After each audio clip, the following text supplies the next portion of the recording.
Hello, everybody, and welcome to Clarity House. This is my second video of the day, which means that I've now done this twice in 3 weeks, and I haven't done it twice in. I hadn't done it twice in a day for probably 3 years before that. So something going on over here. But I just had to have a topic that I really wanted to bring up. Because I mentioned this in the other video, but I talked with a student yesterday, and he said he was watching a Satsang, the guy that he enjoys. He says he's a very, very nice guy.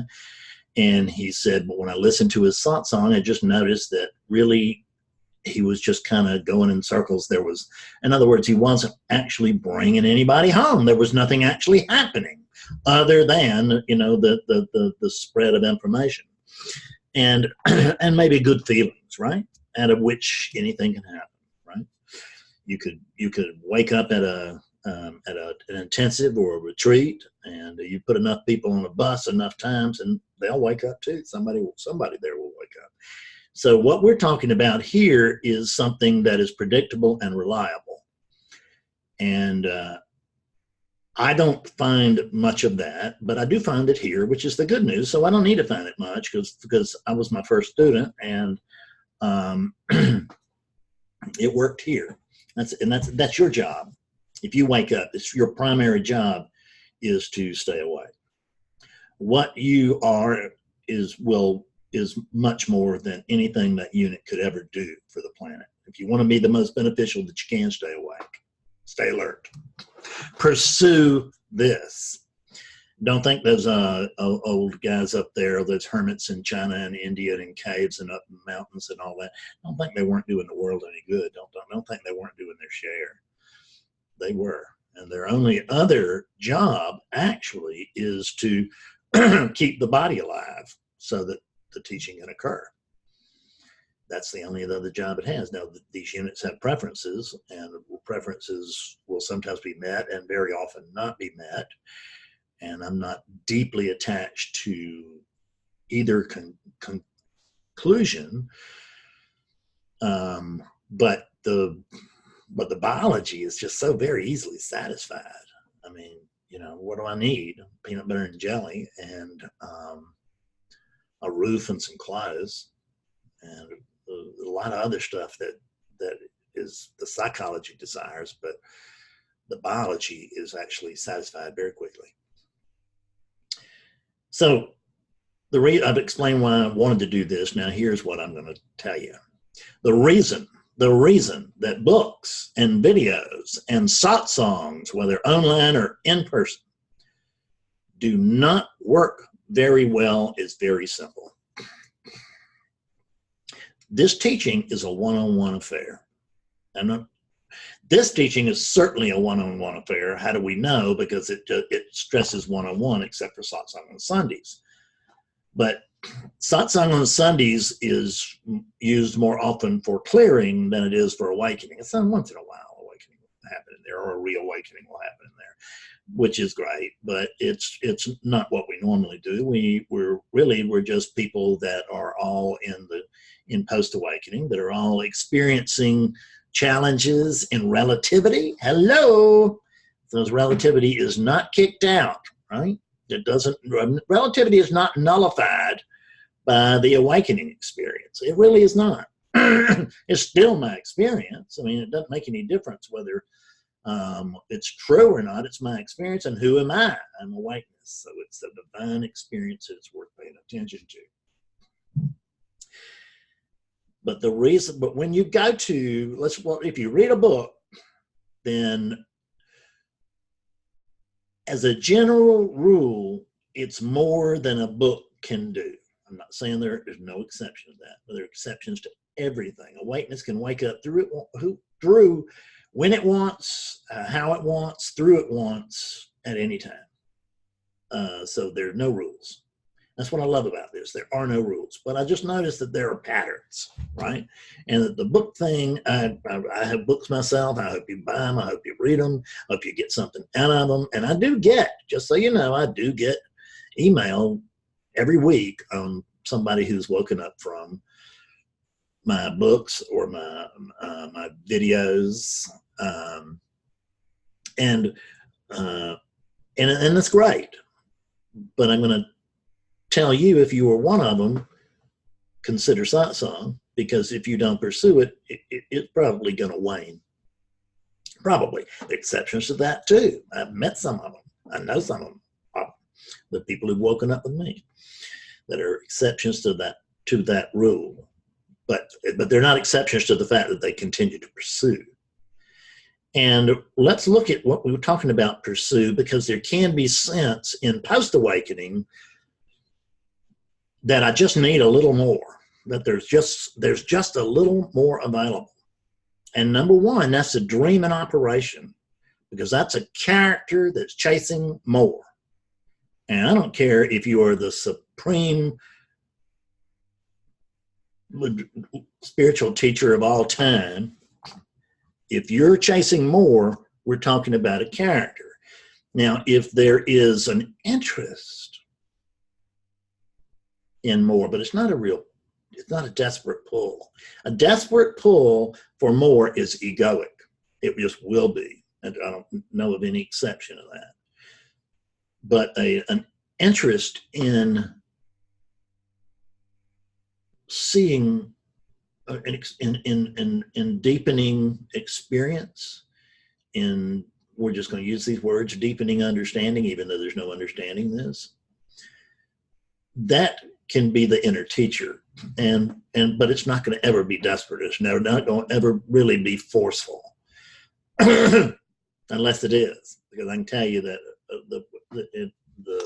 well, it wasn't really in the early awakening here, but in the fourth year of my awakening, after my awakening, is when people began to wake up, and there began to be a feverish thing. But that was and it wasn't to save the world. It was to expand this teaching. I never had any concept whatsoever that I could save the world or that I needed to. Although I think I've made reference to it once in a while, because I just was lost early on. I mean, I just didn't, the clarity that there was early on, it just isn't what's here now. And, we all go through stages, and I'm not going to hunt down the video where I've said something that I don't agree with in order to delete that video. I said what I saw as clearly as I could see it on that day, and this is another day. So if you've heard me say something before, and you hear me say something today that doesn't go along with that, pay attention to what I say today. This is always going to be more true. So everybody, I'm coming to understand where I'm coming at you from, and all of you know this already, but but I've had thousands and thousands of sessions with people. I've been teaching on the internet now for 7 years. Been teaching on the internet for 7 years, and I was teaching before that. Actually, I've been teaching on the internet for 8 years. God Almighty, I can't believe it. Well, that's the truth. Yeah, since 2011. So for 8 years, and I taught for a couple of years around here, informally for a couple of years before that. But when it was around here, there was an egoic pull, because I wanted everybody to notice that I was awake. That was really important to me, which means that I wasn't awake. But it does mean that there was wakefulness, as I discussed in the other video. There was a lot of wakefulness, but there wasn't really clarity. There was oscillation for the first 3 years here, because I didn't have a teacher, and I was too proud to get one. If you're too proud to get a teacher, then just get out, right? I mean, honestly, if that's what it is, just get out. Because that's what I did. I was just too proud, and it's just stupid. Because you may wake up by yourself. It's unlikely, but it can happen. But it's almost impossible to clear out here.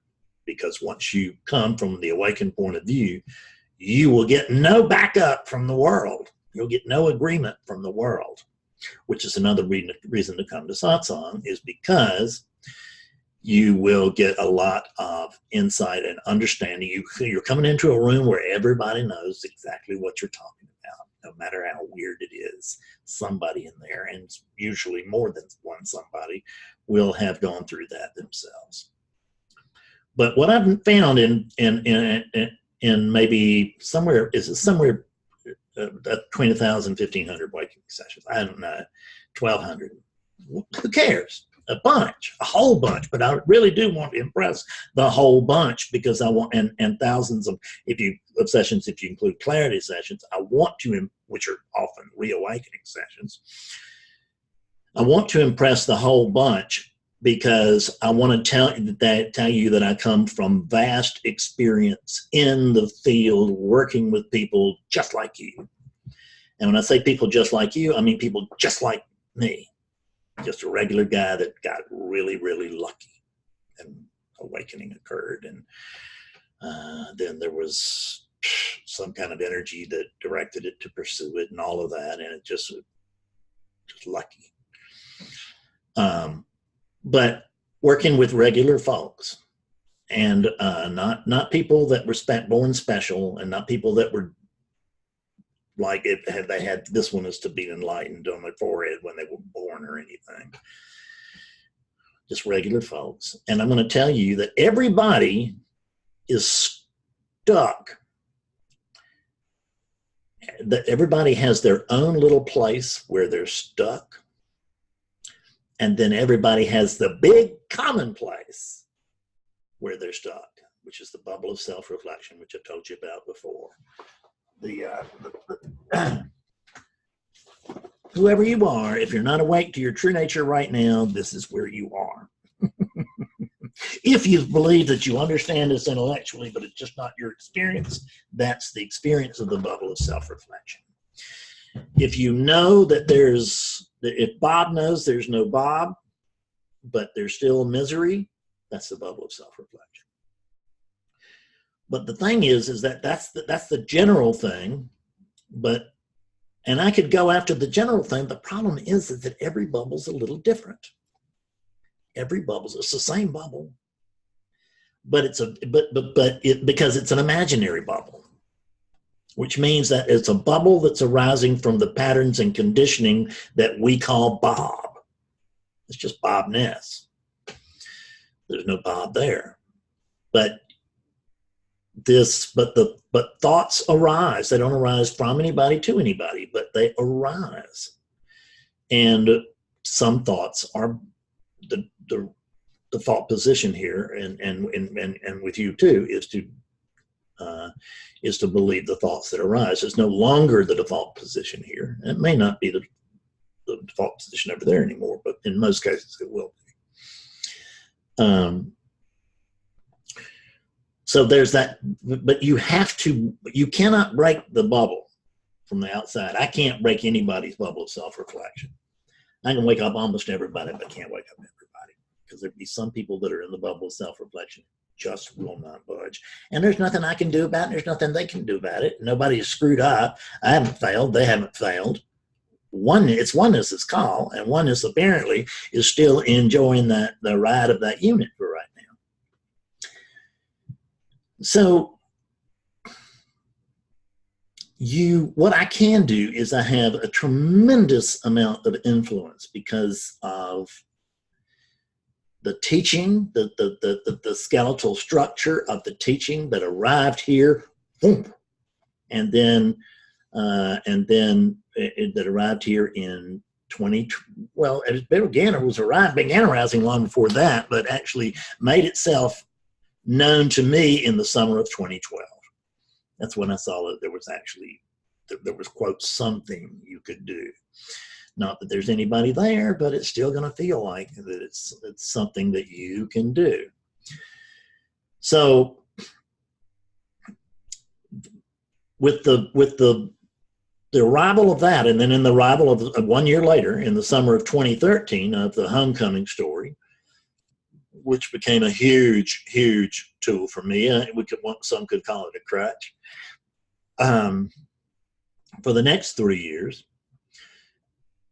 And I have developed tremendous influence on having you bust the bubble, because that bubble is impenetrable from the outside. Nobody can bust it for you.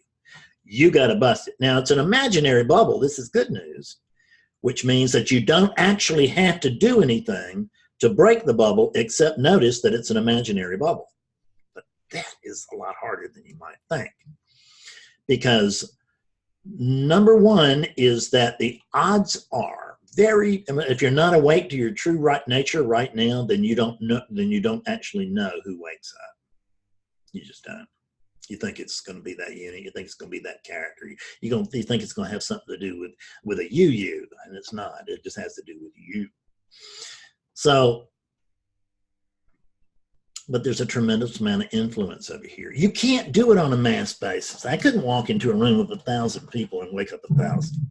I couldn't walk into a room of 1,000 and wake up 500, probably. But I probably could walk into a room of 1,000 and wake up 100. I don't know that, but I'm just guessing because of the general nature of the bubble of self-reflection, and I've got enough insight and experience working with the bubble that I'm going to guess that I could probably wake up a bunch of people at one time. Years ago, I woke up several people at the same time in Asheville, but they didn't wake up as deeply as people that get it one-on-one, and I stopped doing that. And I've decided, you know what? I want them to wake up as deeply as possible, and this thing carries best one-on-one. The good news for you is that I'm not the only guy in the world who's going to be able to do this. I am training other teachers. I've got one in the field now, my friend Gary, and I've got 9 other people in teacher training right now, and they're going to be able to do this. So this thing is growing like a weed, and you don't have to be struck by lightning anymore. And I'm a little bit better known, a hell of a lot better known than I was 5 years ago. So you don't have to be struck by lightning in order to wind up in front of my videos. You go poking around YouTube and with non-duality, you're going to find Fred Davis.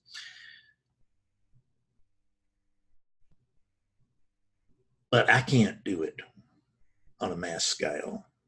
Now, I'm not going to mention any names because these are good teachers, and some of them I very much respect, and some of them I actually love. And I'm going to love all of them on the deepest level, but I mean, on a more personal level, there's some that I really love. But these people are in massive teachings. They had nothing to do with that. It's just the way that teaching developed. They have massive teachings with vast followings. And for a one-on-one teaching, I have got one hell of a vast following for a one-on-one teaching. But the following here doesn't compare to those.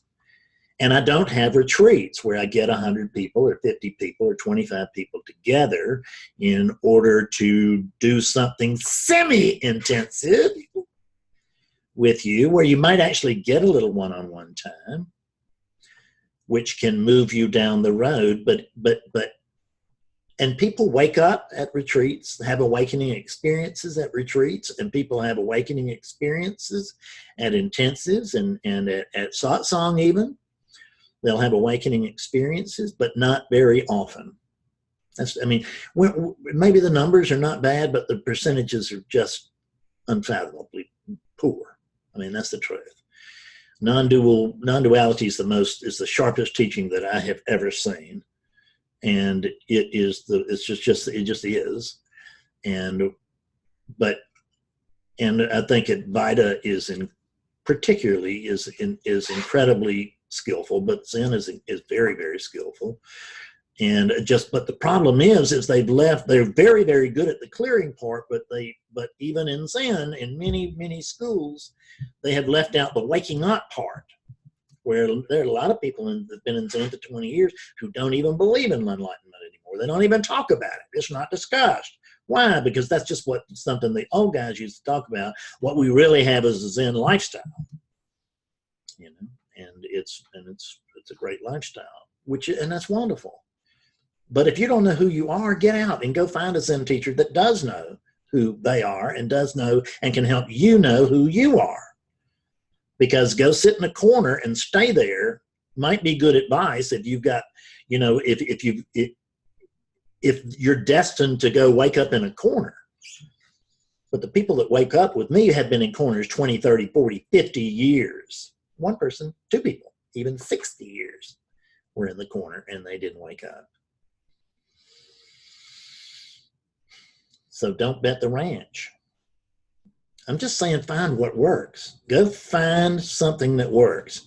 And for me, I just noticed that the books and that videos, including this YouTube, and people will write me, they wake up from my YouTubes. I got a letter this morning from someone who woke up from one of my podcasts. And it's as clear a letter of awakening as anybody ever wrote. And so I can guarantee, I mean, it was no question in my mind was that it was authentic. And I hope that it has duration and all of that. I can't know one way or the other. But people certainly do wake up from this teaching in all kinds of different ways, because I get email, I get thank you mail every day. Thank you for blah, blah, blah. Changing my life, helping me with this, taking me out of it, whatever. And Fred gets the email, but God gets the credit. Fred gets the money, but God gets the credit. I can't take any of the credit. I just can't. It's just because I don't do it.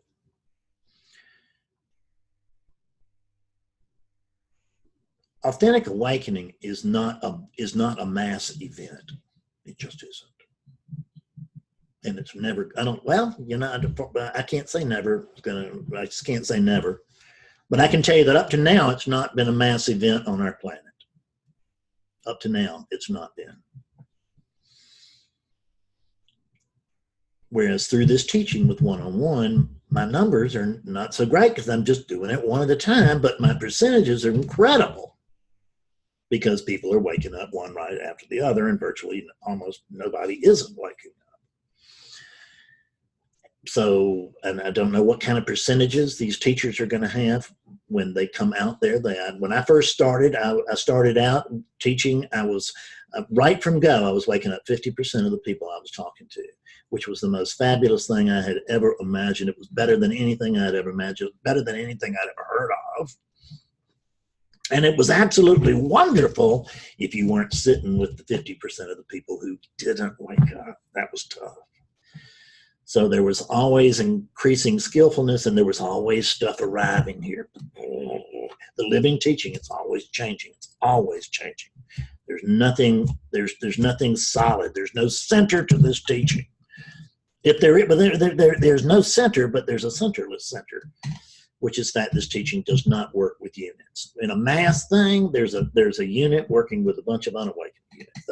The enlightened wonder is up there, and the unenlightened people like you and me, we're sitting out in our chairs or on our cushions or on the stadium seating, whatever you call that, and we're